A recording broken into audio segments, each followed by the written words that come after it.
নমস্কার বন্ধুরা, মঞ্জু কিচেন হাউজে আপনাদের স্বাগত। আজকে আমি খুদ ভাত রান্না করব আর তার সাথে থাকবে দু রকম ভর্তা। আর আমি এই বড় বড় সাইজের পুঁটি মাছ নিয়েছি, এই পুঁটি মাছের ঝাল করব। আপনারা পুরো ভিডিওটা প্রথম থেকে শেষ পর্যন্ত দেখতে থাকুন। পুঁটির সাইজগুলো কত বড় বড় দেখছেন বন্ধুরা, এগুলো দেশি পুঁটিই বলে। আর এর মধ্যে কয়েকটা মোরলা মাছও আছে। তো আমি এবার এই মাছগুলো কেটে নেবো। অল্প করে একটু ছাই নিয়েছি মাছ কাটার জন্য। মাছ কাটার সময় প্রচণ্ড হাত স্লিপ করে, ওই জন্য অল্প করে ছাই নিয়ে নিয়েছি। আর মাছের পেটে ডিম ভর্তি, ডিম ভর্তি করা।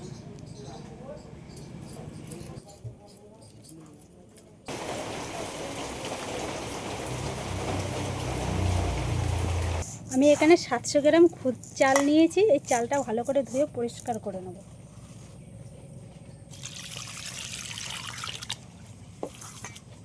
আর এই চালগুলোর মধ্যে একটু কালো চাল থাকে বেশিরভাগ।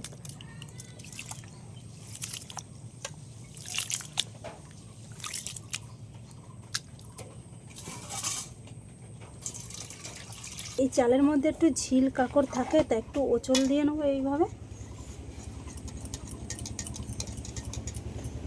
এইভাবে এরকম করতে করতে তারপরে উপর থেকে এইভাবে চালটা তুলে নেবো, তাহলে তলায় যে ঝিলটা থাকবে তলায় পড়ে যাবে।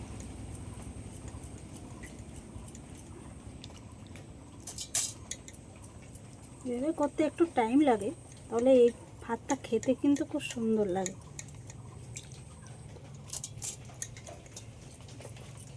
আর দেখছেন বন্ধুরা, এই চালটা পুরো চেলে নেওয়ার পরে, ওচল দেওয়ার পরে কত ঝিল বেরিয়েছে। এই যে কালো কালো পুরো একদম পুরো এগুলো কাকড়, এগুলো সব ফেলে দেবো। এই চালটা নেওয়া যাবে না, প্রচণ্ড পরিমাণে নয়, কুচো কুচো কাকড় পুরো ভর্তি। এর আওয়াজ হচ্ছে। একটা কড়াই নিয়েছি, এর মধ্যে জল দিয়ে দিচ্ছি।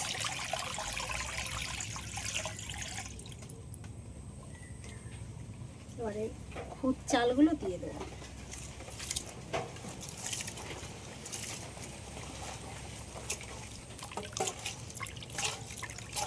এই ভাতের মধ্যে অল্প করে একটু লবণ দিয়ে দিচ্ছি। সাদা তেল নিয়েছি, একটু তেলটা পুরোটাই দিয়ে দিচ্ছি। সবগুলো একসাথে একটু এইভাবে মিশিয়ে দিচ্ছি, তাহলে ভাতটা ভালো ঝরঝরে হবে আর খেতেও ভালো লাগবে। এবার জলটা কতটা দিয়েছি এটা কিন্তু ফ্যান ঝাড়বো না, সেটা আপনাদের দেখাচ্ছি। এই কড় ভেবে এরকম 2 কড় জল দিয়ে দিলাম। উনুনটা জ্বালিয়ে নিয়েছি, এবার বসিয়ে দিচ্ছি ভাতটা। এবার ঢাকা দিয়ে দেবো। আর বন্ধুরা, কালকে এত পরিমাণে বৃষ্টি হয়েছে, আর আমার এই রান্নাঘরটা পুরো একদম খালের সাইডে, তখন পুরো একদম রান্নাঘরের পুরো উপরেই প্রায় জল উঠে গেছে, আর একটুখানি বাকি আছে।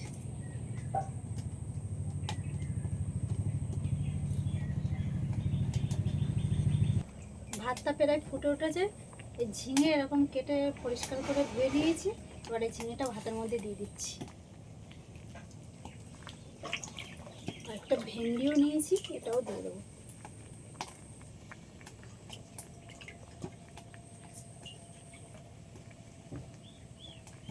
জিরে আর কয়েকটা গোলমরিচ নিয়েছি, আর কিছুটা সর্ষে নিয়েছি, এগুলো সব বেটে নেব।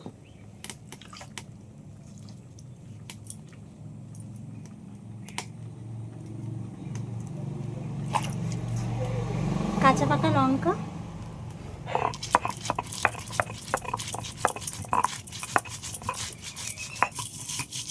ভাতটা তো হয়ে গেছে। এবার আমি নামিয়ে নেবো। কত সুন্দর ঝরঝরে হয়ে গেছে ভাতটা, একটু পুরো লেগে যায়নি, একদম পুরো ঝরঝরে। আর ভেন্ডি এগুলো সিদ্ধ হয়ে গেছে, এবার নামিয়ে নেব।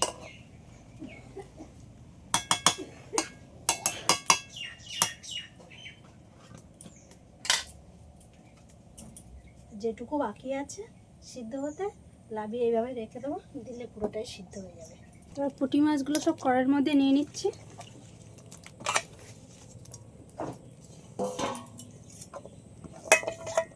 পেঁয়াজ কুচি, রসুন এরকম বড় বড় কোয়া থেকে কয়েকটা নিয়েছি, এটাও দিয়ে দিচ্ছি।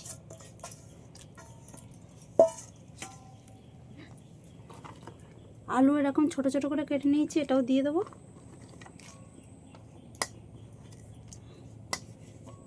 টমেটো কুচি,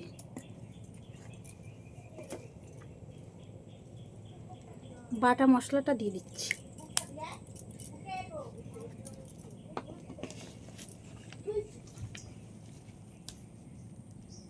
এবার স্বাদ অনুযায়ী লবণটাও দিয়ে দিচ্ছি।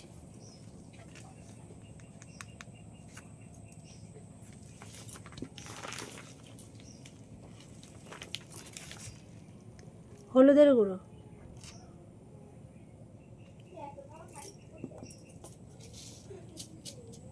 হালকা করে একটু মিষ্টি দিচ্ছি, আপনারা চাইলে এটা নাও দিতে পারেন।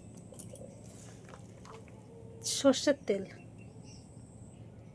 তেলের পরিমাণটা একটু বেশি করে দিয়ে দিলাম। এবার সব একসাথে একটু ভালো করে মাখিয়ে নেব।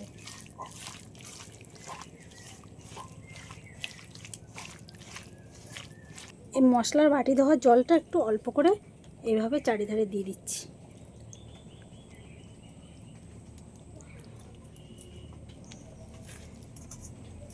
এবার ঢাকা দিয়ে দেবো। এবার সোজা উনুনের ধারে চলে যাবো, উনুনে বসিয়ে দেবো। কড়াইটা বসিয়ে দিচ্ছি,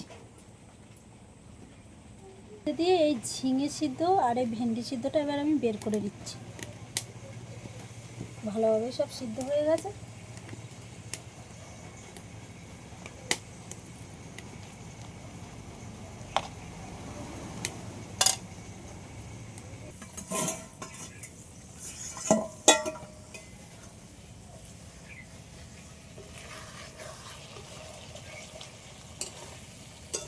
হালকা করে একটু খুন্তি দিয়ে তলায় না লেগে যায় একটু নেড়ে দিচ্ছি।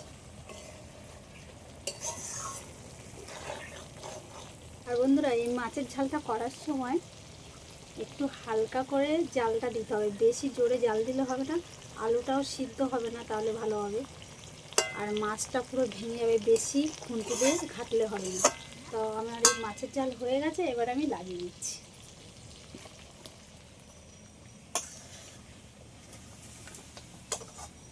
একটা কাঁচা পাকা লঙ্কা নিয়েছি আর 3টে শুকনো লঙ্কা নিয়েছি, এগুলো সব ভেজে নেব।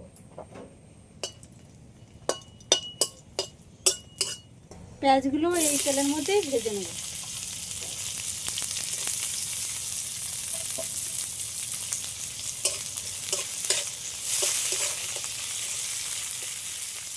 বন্ধুরা, আমার এই রান্নার ঘরের পাশে দেখছেন কত বড় একটা ব্যাঙ এসে বসে আছে। কখন থেকে বসে আছে, যাচ্ছেই না। সেই রান্না করছি তখন থেকেই চুপ করে বসে আছে।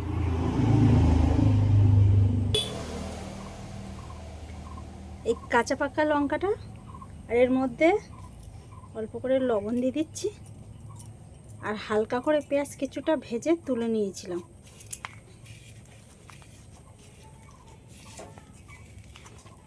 আগে ঝিঙে ভাতেটা মাখিয়ে নেব।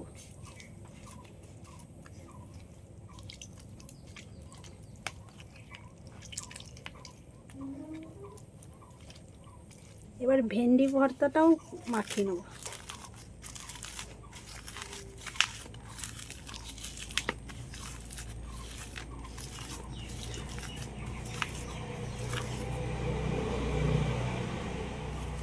সরষের তেল নিয়ে নিলাম।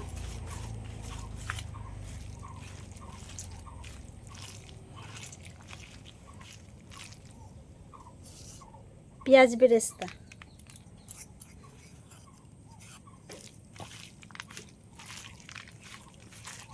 বন্ধুরা, আমার রান্নাটা তো কমপ্লিট হয়ে গেল। আপনাদের যদি এই ভিডিওটা ভালো লাগে থাকে, লাইক সাবস্ক্রাইব করবেন।